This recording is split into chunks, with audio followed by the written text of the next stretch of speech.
Hola, bienvenidos a un nuevo video. Mi nombre es Selene, por si no me conocen. Gracias por acompañarme y te recuerdo que en este canal hablamos principalmente de historia y cultura en general. Si te gustan estos temas, pues no olvides regalarme un me gusta o suscribirte, te lo agradeceré muchísimo. También puedes seguirme en mis otras redes sociales que también subo algo de contenido. Y pues nada, comencemos porque este tema va a estar muy bueno, ya que hablaremos de los presidentes de México a lo largo de la historia.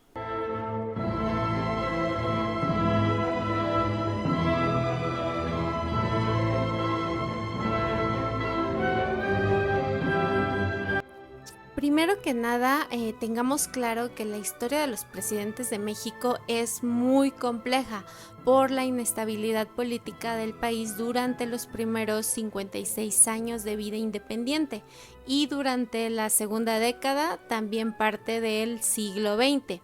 Incluso en 4 momentos en la historia han existido 2 presidentes al mismo tiempo, ocasionando guerras civiles o externas. Pero vamos a centrarnos en los gobernantes a partir de la consumación de la independencia y trataré de enfocarme en los hechos más sobresalientes, así como los gobernantes pues más trascendentales que tuvo México. También si quieren que haga un video más específico de alguno de los gobernantes que mencionaré, pues escríbemelo en los comentarios. En el primer imperio, después de decretar el Acta de Independencia del Imperio Mexicano, se decidió dividir los poderes del nuevo imperio, poniendo a Agustín de Iturbide como presidente, Juan O'Donojú como primer regente y Manuel de Bárcena, José Isidro Yáñez y Manuel Vázquez de León como segundo, tercero y cuarto regente. Así quedaría consumada la independencia de México e instaurado el primer gobierno nacional.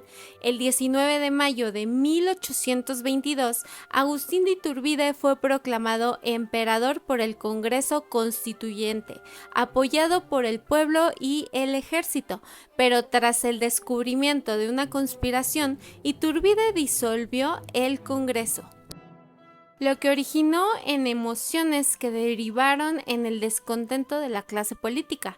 Poco después Santana proclamó la República e Iturbide reinstaló el Congreso y abdicó ante él. En el periodo siguiente se formó un gobierno provisional y este cuerpo tenía una presencia rotativa entre sus miembros cada mes, hasta que en 1824 se proclamó la Primera República Federal y con la Constitución de 1824 se depositó el poder en una persona, Guadalupe Victoria, denominado presidente de los Estados Unidos mexicanos. Su periodo fue de 4 años y 5 meses. Derrotó un intento de golpe de estado del vicepresidente Nicolás Bravo y Vicente Guerrero Saldaña llega tras la declaración de nulidad de la elección de 1828 que ganó Gómez Pedraza, por lo cual fue presidente constitucional. Durante su presidencia, los españoles intentan reconquistar México, a lo cual se desata la batalla de Tampico. José María Bocanegra, presidente interino designado para cubrir la licencia concedida a Vicente Guerrero por el Congreso, quien marcha para detener la revuelta del vicepresidente Bustamante. Ante el triunfo golpista, Bocanegra se ve obligado a renunciar. Anastasio Bustamante asume el cargo como resultado de la rebelión iniciada por él contra Guerrero, quien es asesinado un año más tarde, y Bustamante sería acusado de ordenar el magnicidio. Después tenemos a Melchor Musquiz, más que nada fue presidente interino nombrado para cubrir la licencia de Bustamante para detener la rebelión de Santana y renuncia ante el triunfo de la revuelta. Aquí inicia el gobierno de Antonio López de Santana como presidente constitucional, presentándose en la capital para iniciar formalmente su mandato. Después entra Valentín Gómez Farías, que asume por segunda ocasión el mandato para cubrir la licencia otorgada a Santana, quien se retira a su hacienda en Veracruz debido a su mal estado de salud, pero después vuelve como presidente titular, reasumiendo la presidencia al término de su licencia. Y así otras veces en las que Santana pedía licencia y regresaba. Ocupó la presidencia en 11 ocasiones, aunque también se sostiene que solo fueron 6 veces debido a estas múltiples licencias que tomaba, entre ellas para combatir junto con el ejército a Estados Unidos. Inclusive también renunció a su cargo cuando las tropas estadounidenses tomaron la Ciudad de México. Entre sus sustitutos en la presidencia se encuentran Manuel de la Peña y Peña, que inicia las negociaciones para la paz con Estados Unidos. Y el último periodo de Santana en la presidencia en México estuvo marcado por su rumbo dictatorial con el que ejerció el poder, y en este periodo se hizo llamar Su Alteza Serenísima. También se oficializó el himno nacional mexicano, y en esta última etapa de Santana en el poder se forma el Tratado de la Mesilla, en el que se vende parte del norte de Sonora y Chihuahua a Estados Unidos. Ya en los periodos de 1855 y 1861 comprenden la Reforma, que estuvo marcada por los conflictos entre los liberales y los conservadores del siglo XIX. Esta abarca la Revolución de Ayutla, que lleva a la conclusión de la dictadura de Santana, la Guerra de Reforma, la instauración del Segundo Imperio Mexicano y la resistencia republicana encabezada por Benito Juárez. Los primeros presidentes en este periodo fueron Martín Carrera Sabat como presidente interino, Rómulo Díaz de la Vega, Juan Álvarez Hurtado e Ignacio Comonfort. Benito Juárez García asume de forma interina la presidencia tras la renuncia de Comonfort, pero este no es reconocido por los conservadores, que apoyan el plan de Tacubaya y nombra presidente a Zuluaga. Pero tras el fin de la Guerra de Reforma, Juárez es electo constitucionalmente para el periodo de 1861 a 1865, pero se extiende por la intervención francesa hasta que se restableciera la República. Luego de la caída de la ciudad de Puebla el 17 de mayo de 1863, el presidente Juárez decidió salir de la capital el día 31 y trasladar los poderes de la Unión a San Luis. Los miembros de las clases privilegiadas, antiguos integrantes del Partido Conservador y líderes del clero simpatizaban con los planes franceses de establecer un gobierno monárquico. Así decidieron ofrecer la corona del Imperio Mexicano a Maximiliano de Habsburgo, archiduque de Austria. Tras algunas negociaciones, Maximiliano y su esposa Carlota aceptan la oferta y viajarían a México para establecer el Segundo Imperio de México, que duró de 1863 a 1867. Pero este gobierno no fue reconocido por la resistencia republicana encabezado por Benito Juárez, quien mandaría fusilar en el Cerro de las Campanas a Maximiliano. De hecho, ya saben, tengo un video donde hablo sobre el Segundo Imperio Mexicano y Maximiliano de Habsburgo, más detallado por si quieren ir a verlo. Se los dejo por aquí.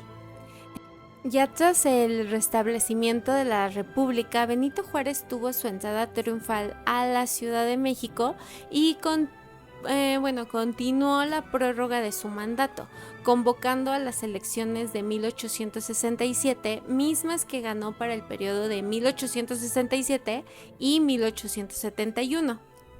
Juárez decreta la primera de las normas de reforma, la Ley de Nacionalización de los Bienes Eclesiásticos, que impidió a la Iglesia tener propiedades en México. Así promulga las leyes de reforma para separar al Estado y a la Iglesia Católica. Juárez también establece la educación laica y gratuita en todo el país y crea la Escuela Nacional Preparatoria. También estableció la libertad de culto mediante la Ley sobre la Libertad de Cultos, promulgada el 4 de diciembre de 1860. De esta forma se permitía a cada persona practicar y elegir su religión. Sebastián Lerdo de Tejada, asume la presidencia como interino al morir Benito Juárez. Convocó a las elecciones, las cuales ganó, y asumió ahora como presidente constitucional para el periodo de 1872 a 1876, pero luego obtuvo la reelección en 1876, pero renunció por la Revolución de Tuxtepec 11 días antes de finalizar su periodo e iniciar su segundo mandato. Y llegamos al Porfiriato. En 1876, Porfirio Díaz asumió de facto para posteriormente poder elegirse como presidente, con base en el plan de Tuxtepec. Pero en este ínter también fue presidente constitucional Manuel González Flores, que impulsó la creación del Ferrocarril Central de México y dio impulso para la creación de la primera red de telégrafos en el país. Y en 1884 se funda el Banco Nacional de México. Porfirio Díaz regresaría a la presidencia para 1884 y se reelegiría sucesivamente en las elecciones de 1888, 1892, 1896, 1900 y 1904, donde se establece el periodo sexenal, y por último en 1910. También impulsó la industrialización del país y la modernización de las vías de comunicación y de las urbes, impulsando la cultura y la ciencia. Floreció la literatura, la pintura, la música y la escultura. Y creo que hablar de este personaje de la historia de México es muy extenso, entonces creo que dejaremos pendiente un video solo para el Porfiriato.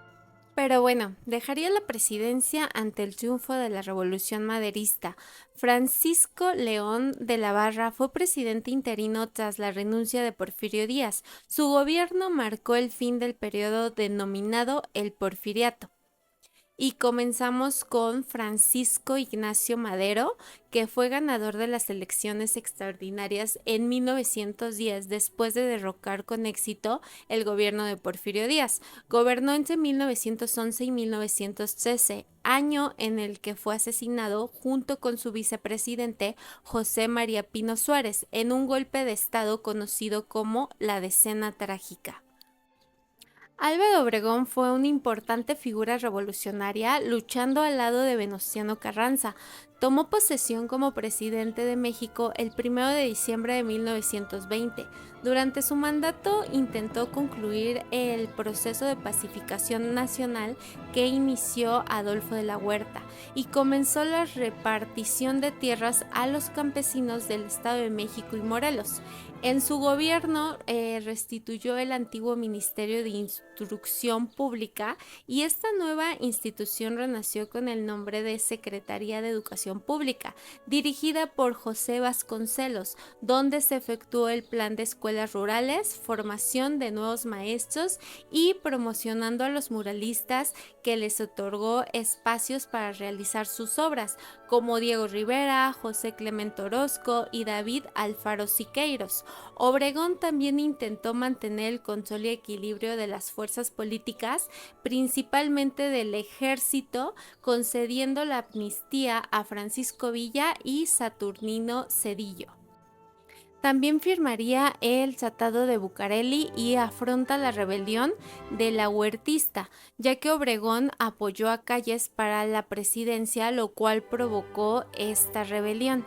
Al entrar Calles a la presidencia, Obregón se retiró a las labores del campo, inició también su negocio de combustibles para autos. Aún no termino con Álvaro Obregón, pero cerraremos un poco más adelante. Plutarco Elías Calles llegó a la presidencia, se dice, sin mucho esfuerzo, y gracias a su cercanía con Álvaro Obregón, un 1 de diciembre de 1924. Calles asentaría su poder sobre 4 pilares: el apoyo del general Álvaro Obregón, principal caudillo de la época, la profesionalización del ejército, restableciendo el antiguo colegio militar y despidiendo a los revoltosos, la organización de las bases que lo llevarían a la creación del Partido Nacional Revolucionario y el acuerdo estadounidense con todo y negociación de la deuda. En esta etapa también se destaca la Guerra Cristera, que es la etapa histórica entre 1926 y 1929, donde se efectuó un conflicto armado en el gobierno y milicias de laicos, presbíteros y religiosos católicos, que resistían el poder y la participación de la Iglesia Católica sobre los bienes de la nación. Entre los eventos del conflicto tenemos por un lado la matanza de los fieles católicos a la salida de actos de culto en templos católicos en Ciudad de México y en otras ciudades de la República, y por otro lado las atrocidades de los cristeros en contra de los maestros rurales desarmados que ni siquiera tenían nada que ver con el conflicto. Obregón, aceptando su candidatura el 26 de junio de 1927 y poco después recorrió casi todo el país en su campaña política. El 1 de julio de 1928 se efectuaron las elecciones donde Obregón resultó ganador de la presidencia de la República Mexicana.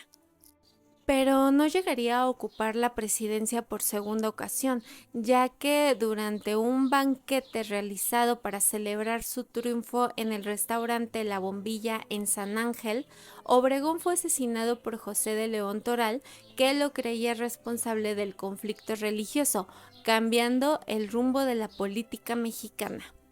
Con el asesinato de Obregón se determinó nombrar un presidente interino. Calles consiguió que fuera elegido Emilio Portes Gil, cuya presidencia comprendió del 1 de diciembre de 1928 al 5 de febrero de 1930. Pascual Ortiz Rubio sería el ganador de las elecciones extraordinarias del 17 de noviembre de 1929, pero el 2 de septiembre de 1932, al día siguiente de su informe presidencial, Ortiz Rubio presentó su renuncia bajo el cargo de que algunas personas no lo dejaban ejercer como presidente. Abelardo L. Rodríguez fue el presidente sustituto tras la renuncia de Pascual Ortiz Rubio. Promulgó la reforma antirreeleccionista que evita la reelección inmediata a todos los cargos de elección popular y el salario mínimo. Se funda Banobras, el Nacional Financiera e inaugura el Palacio de Bellas Artes. Aquí inicia el periodo de los presidentes sexenales desde 1934. Lázaro Cárdenas del Río, el 1 de diciembre de 1934, tomó posesión como presidente de México en el Estadio Nacional. Sus primeros años en el gobierno quedaron marcados por los enfrentamientos con el general Plutarco Elías Calles, quien finalmente obliga a abandonar el país en 1936 y se exilió en Estados Unidos. Completó la nacionalización de la red de ferrocarriles y después expropió los bienes de las compañías petroleras. También durante su mandato transformó el castillo de Chapultepec, antiguo residencia de los gobernadores del país, y creó el Museo Nacional de Historia. Fundó el Instituto Politécnico Nacional, el Colegio de México y el Instituto Nacional de Antropología e Historia.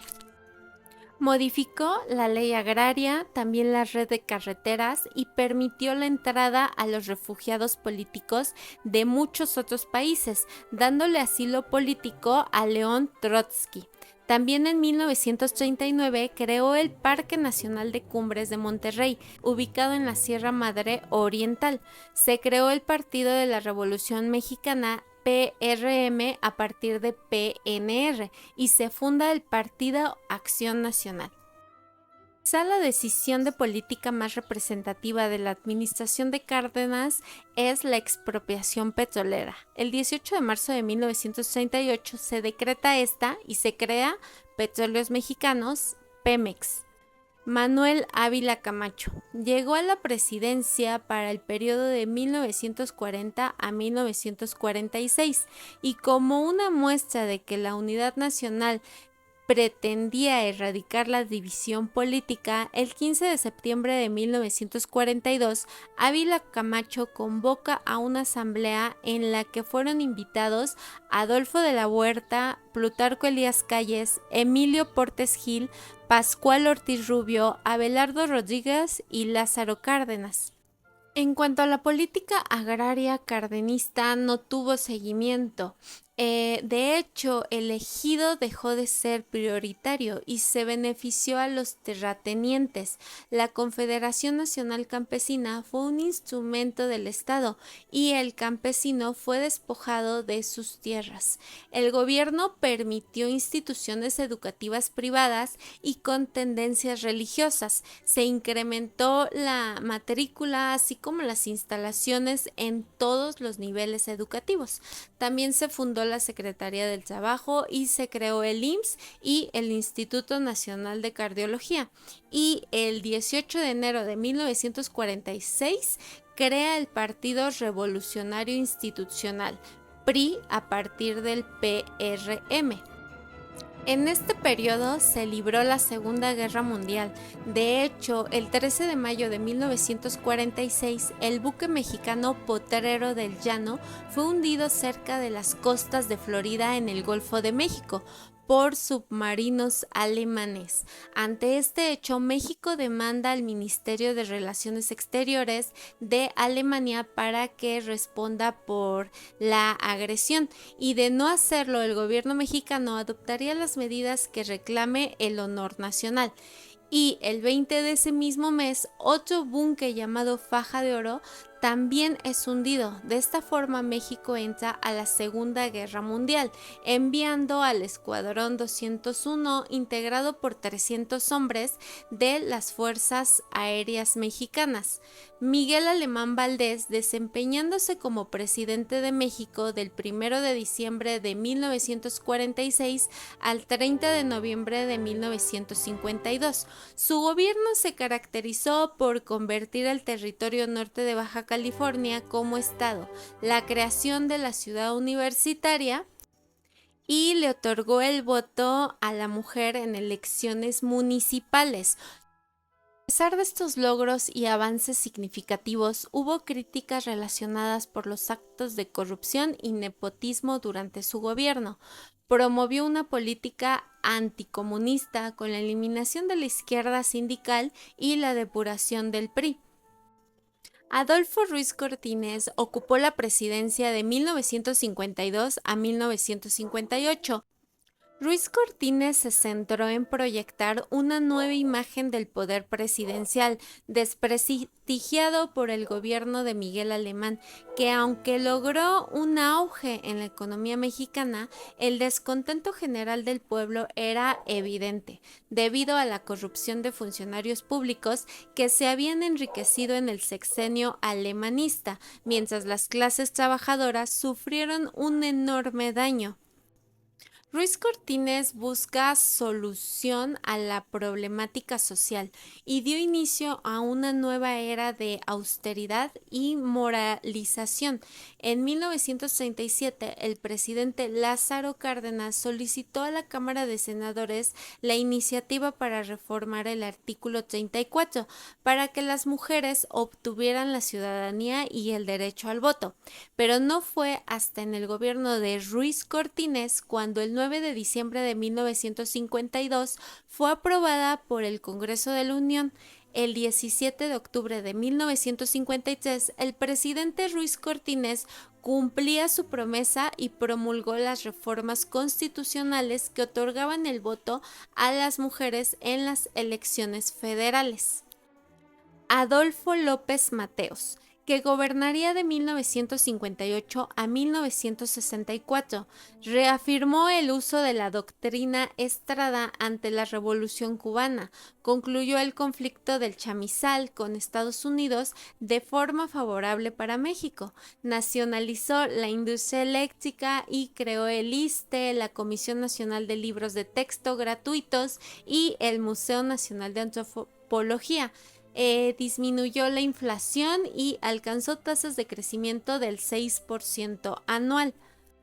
Gustavo Díaz Ordaz obtuvo la presidencia de México para el sexenio de 1964 a 1970. En su gestión presidencial, la economía nacional tuvo uno de sus mayores crecimientos de un orden de entre 6 al 8% del Producto Interno Bruto y la inflación de 2.7. Se mantuvo en mínimos que no volverían a tenerse en el país en las siguientes décadas.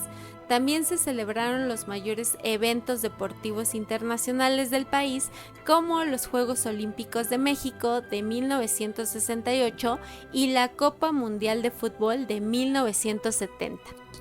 Aunque todo esto se empaña cuando Díaz Ordaz ordena la represión sistemática al movimiento estudiantil de 1968 y el operativo militar denominado Operación Galeana, que desencadena la masacre de Tlatelolco, dejando un número indeterminado de muertos, heridos y detenidos. También es responsable, junto con su sucesor, Luis Echeverría Álvarez, de la persecución de movimientos de carácter izquierdistas, tanto armados como pacíficos. Según documentos desclasificados oficialmente en 2017, pero previamente revelados por Philip Eight, Gustavo Díaz Ordaz, al igual que su antecesor Adolfo López Mateos, fueron reclutados por la CIA, con la que colaboraron bajo el nombre en clave Litempo 23. Luis Echeverría Álvarez, iniciando su sexenio de 1970 a 1976. Desde el inicio de su administración, Luis Echeverría intentó distanciarse de su responsabilidad en la represión del movimiento estudiantil del 68, mediante un discurso de apertura hacia los jóvenes universitarios. En 1974, los territorios de Baja California Sur y Quintana Roo se convierten en estados. Durante su mandato, la economía mexicana creció a un nivel de 6.1%. Promovió el desarrollo de puertos marítimos como Puerto Madero y Lázaro Cárdenas, y se creó el Consejo Nacional de Ciencia y Tecnología, el Instituto de Fondo Nacional de la Vivienda para los Trabajadores, la Procuraduría Federal del Consumidor y el Instituto Mexicano del Comercio Exterior. Después de su presidencia, se desempeñó como embajador de México ante la UNESCO y como embajador de México en Australia, y después se retiró de la vida pública. Pero en 2002 fue acusado por la Fiscalía Especial para Movimientos Sociales y Políticos del pasado de fraguar junto a Gustavo Díaz Ordaz la matanza del 2 de octubre del 68 e implementar una estrategia de terrorismo, y se convirtió en el primer expresidente mexicano en recibir 2 órdenes de aprehensión imputadas por genocidio y en cumplir prisión domiciliaria durante 2 años y 4 meses.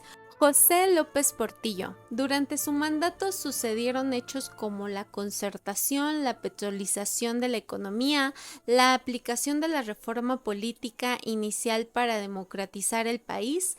En el terreno económico y durante su gobierno, México experimentó en apenas un par de años el más alto crecimiento económico nacional de su historia, seguido de una grave caída. La crisis económica, aunada a la corrupción y nepotismo que envolvían a su gobierno, harían de López Portillo uno de los presidentes más controversiales de la historia nacional, además de ser el último presidente identificado con la corriente del nacionalismo económico, puesto que sus sucesores emprenderían a un viaje hacia el neoliberalismo. Miguel de la Madrid se desempeñó como presidente de México de 1982 a 1988. Durante su presidencia introdujo políticas neoliberales radicales para superar la crisis económica por la caída internacional de los precios del petróleo, iniciando una era de presidentes orientados al mercado en México, junto con medidas de austeridad que implicaban profundos reportes en el gasto público. A pesar de estas reformas, el crecimiento económico del país se mantuvo negativo con una alta inflación, mientras que los efectos sociales de las medidas de austeridad fueron particularmente duros para las clases media y baja, con los salarios reales cayendo la mitad y con un fuerte aumento del desempleo y de la economía informal hacia finales de su gobierno. Su administración fue criticada debido a las explosiones de San Juan de 1984 y el terremoto de 1985 en la Ciudad de México, un terremoto de 8.1 que sacudió a la Ciudad de México con una fuerte réplica el día 20. Los daños materiales fueron masivos y la reacción inicial del gobierno fue muy lenta e inadecuada, lo cual hace que la población tomara el liderazgo y la organización de las labores de rescate de víctimas entre los escombros. Carlos Salinas de Gortari ascendió a la presidencia en una de las elecciones más polémicas de la historia de México, en las que ocurrieron diversas irregularidades y claroscuros que hasta la fecha no se han esclarecido. La elección se llevó a cabo el 6 de julio de 1988, luego de una inestabilidad económica de más de 10 años. La estructura del PRI se debilitó y por primera vez en la historia moderna de México se vio una nueva candidatura de oposición, la de Cuauhtémoc Cárdenas, con una posibilidad real de asumir la presidencia de México. Ya para el 6 de julio, durante las elecciones presidenciales, el candidato de la izquierda, Cuauhtémoc Cárdenas, aventajaba ampliamente a sus rivales, Manuel Cloutier del PAN y Carlos Salinas de Gortari del PRI.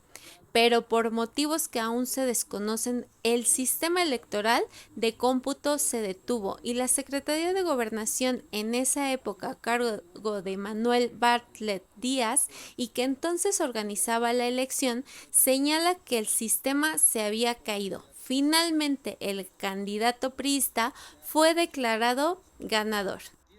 De hecho, De la Madrid confesó para el periódico New York Times en su autobiografía que las elecciones presidenciales habían sido manipuladas para que ganara el partido del PRI y que 3 años después de las elecciones todas las boletas fueron quemadas para eliminar toda evidencia del fraude. Y así empezaría uno de los sexenios más controversiales de la historia de México.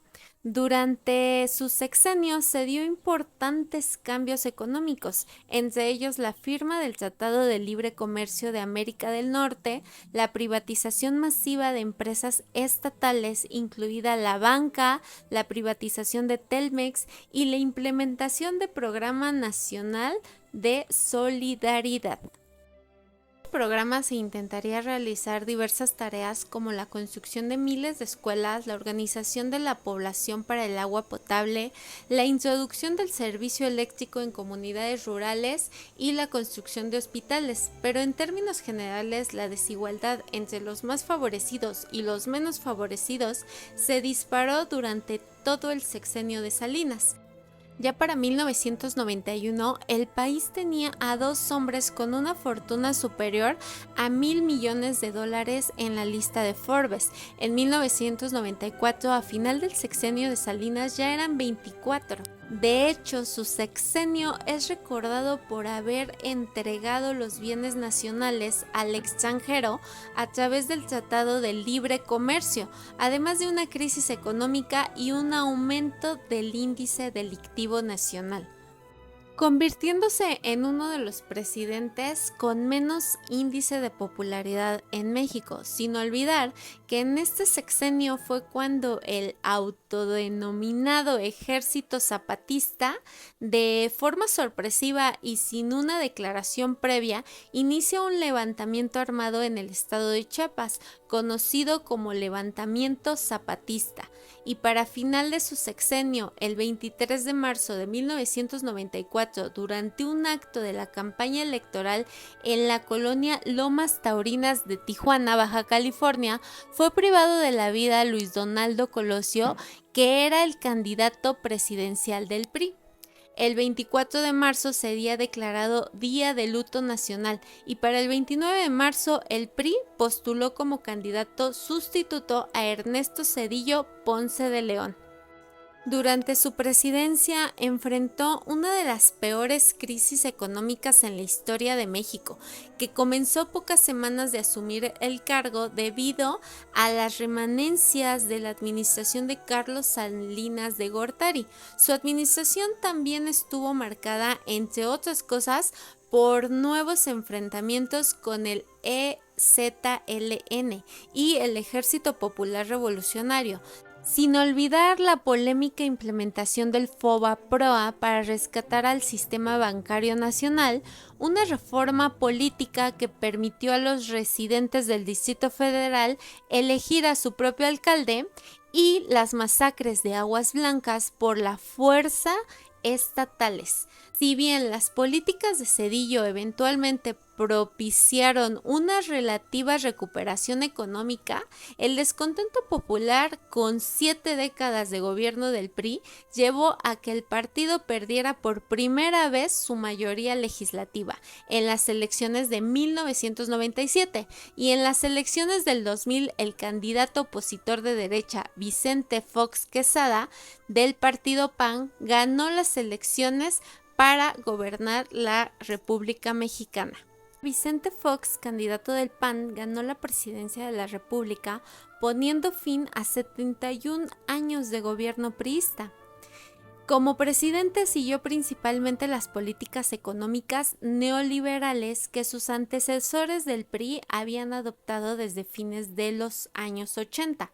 La primera mitad de su administración se vio en un nuevo cambio del gobierno federal. A la derecha tuvo fuertes relaciones con Estados Unidos y George W. Bush, intentos fallidos de aplicar un impuesto al valor agregado a los medicamentos, construir un aeropuerto en Texcoco y un importante conflicto diplomático con el líder cubano Fidel Castro. Durante su mandato, Vicente Fox se había comprometido a mejorar la infraestructura de México con la construcción de un nuevo aeropuerto en la Ciudad de México. Pero se determinaría que la obra sería realizada en terrenos del lago de Texcoco, pero para lograr esta obra fue emitido un decreto presidencial que expropiaba 4.550 hectáreas pertenecientes a ejidarios por las que se pagarían 7 pesos por metro cuadrado.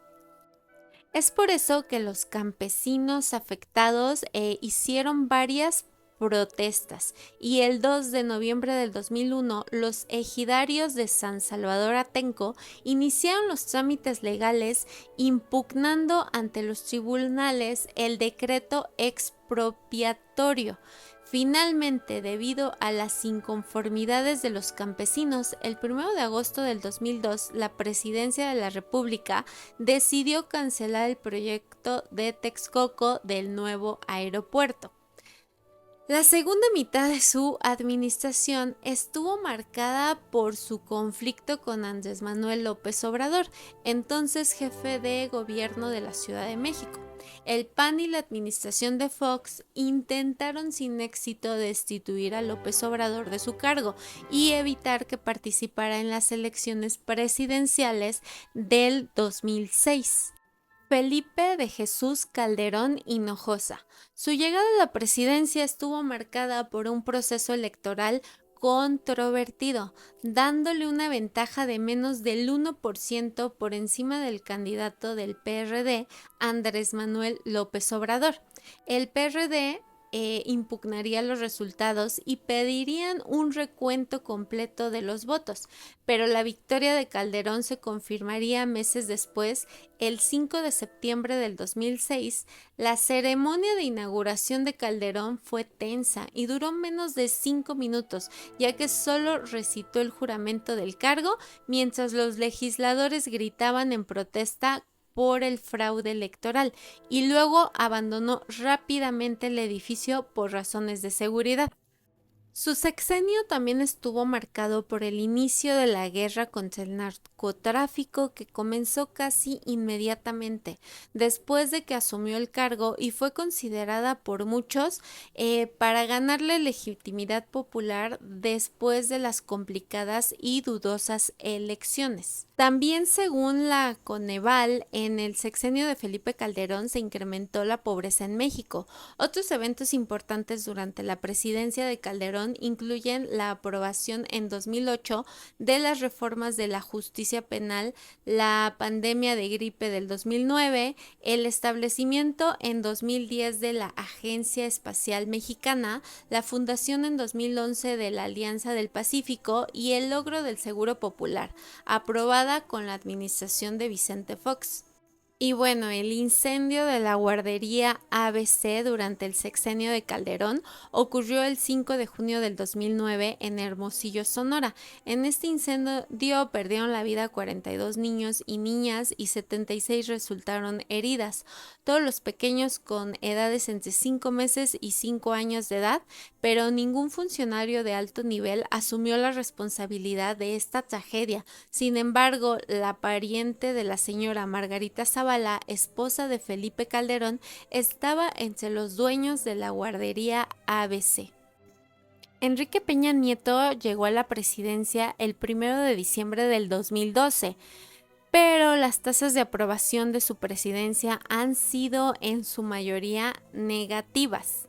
Se destacan una serie de políticas fallidas y una presencia pública tensa, mientras que los partidos señalan una mayor competitividad económica y una relación de estancamiento. Dejó el cargo con una tasa de aprobación de solo el 18%.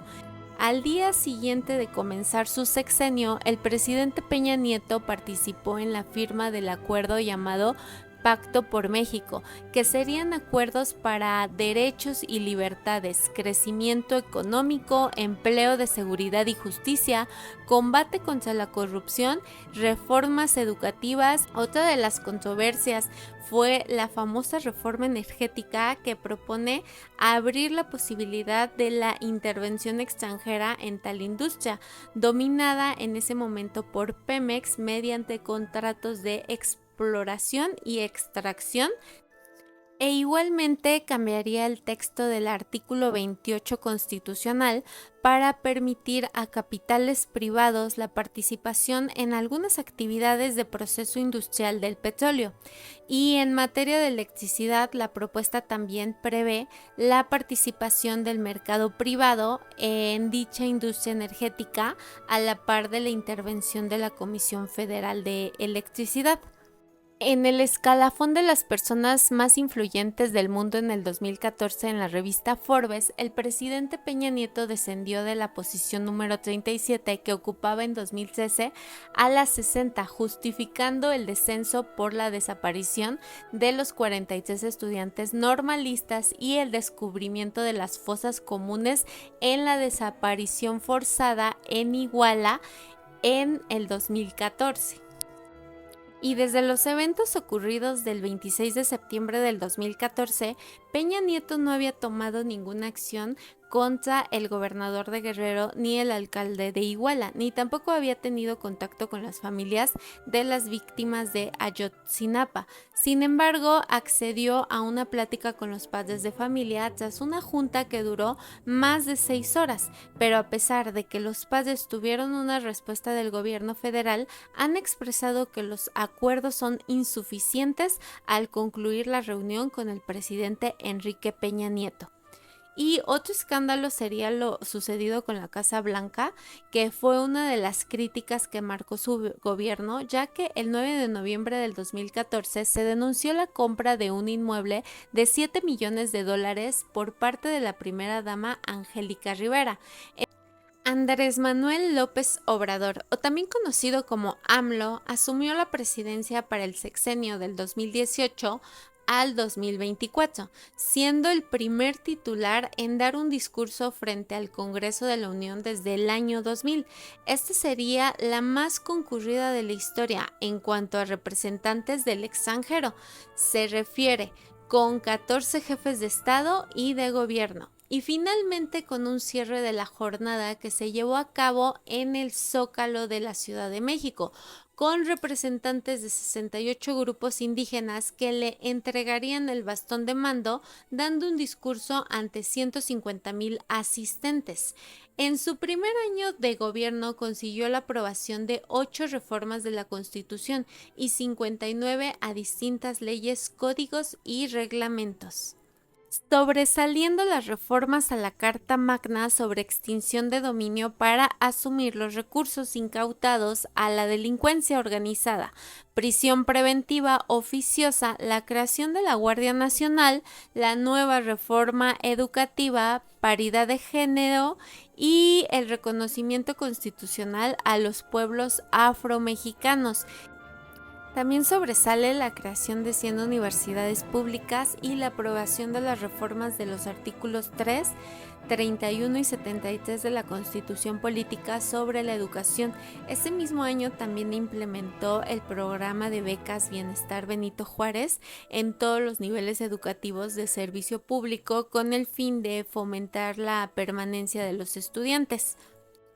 La pandemia en México y el mundo se convirtió en un acontecimiento histórico trascendente que se desenvolvía en medio de fenómenos estructurales que quedaron expuestos en el tema estrictamente de la salud pública, la debilidad de los sistemas de respuesta y atención a emergencias sanitarias en todos los niveles de gobierno, heredado desde la pandemia del 2009. Hubo cuestionamientos a la autoridad por una aparente pasividad para implementar medidas más drásticas de contención. Pero para diciembre del 2020 se inició la vacunación masiva con un esquema seleccionado por grupos prioritarios, aplicándose alrededor de 228 millones de dosis. Como parte del plano anticorrupción, Obrador aseguró que buscaría eliminar el robo de combustible en las tuberías propiedad de Pemex. Este delito se ha denominado popularmente como el huachicol.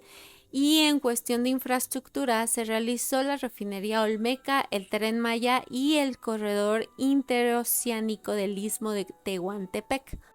También durante su primer año de gobierno se puso en marcha el Programa Nacional de Reconstrucción para apoyar a las comunidades afectadas por los sismos del 2017, destinando recursos a través de distintas dependencias para viviendas, escuelas, centros de salud, pequeños y medianos negocios para el 2023. Este programa ya alcanzaba un avance del 98.86%.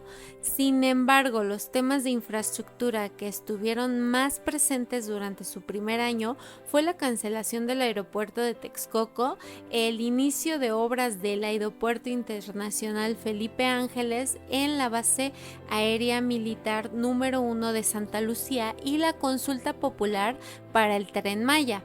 Otro de sus principales líneas de acción promovidas en su proyecto político fue la infraestructura relacionada con Pemex, como la rehabilitación de las 6 refinerías existentes y la construcción de 2 más. Se construyó la refinería Olmeca y en lugar de construir una segunda, se adquirió la refinería Deer Park en Texas.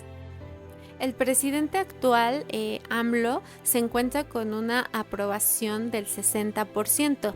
Y ya por último, porque si no este video se hace más largo, México se encuentra en elecciones actualmente y podríamos tener a la primer mujer presidenta en la historia de México.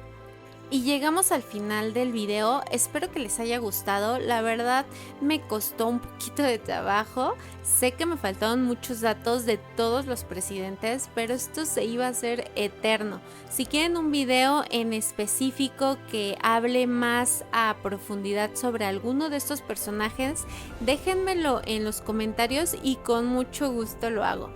También les recuerdo que este video es solamente con fines informativos e históricos en base a hechos y no con fines políticos, con el fin de que aprendamos juntos sobre la historia de México.